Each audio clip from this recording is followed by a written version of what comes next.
This is Knob Hill, Section 9. We own all the property here. We've done all the property before.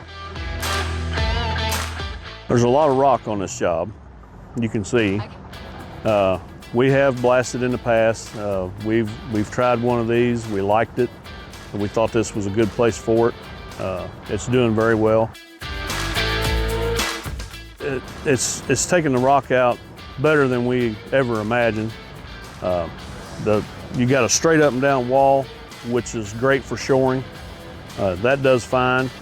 When you do a hole ram, your ditch begins to taper and you can't hardly get down to the bottom the way you need to. With this machine, you got a nice, you're straight up and down, all the way to the bottom, and it's just a whole lot better for the pipe going in.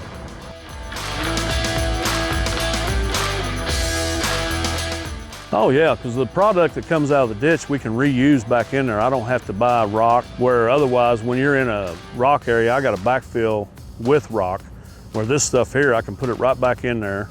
I can utilize that, you know, as long as it's doing what it's doing now. I mean, we don't get no big chunks. We put it right back in the ditch.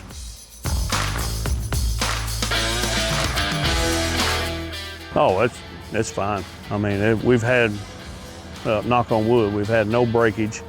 Of course, you know, you're gonna have to put picks on them. That's just common. But no, everything's been fine.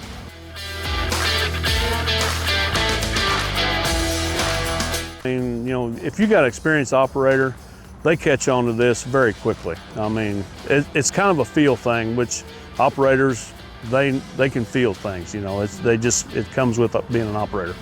But this, I mean, if you just go a little too fast, it kind of binds up, but you just release pressure a little bit and it does fine. But as far as, you know, learning how to run this, very simple, very simple. Thanks for your time. Thanks for your business. We're here at Georgetown, Indiana. Knob Hill is the job site, and it's an old golf course there that they bought and are putting houses on. And Will's making sure that all gets done right. Thank you, Will. Thank you, Kenny.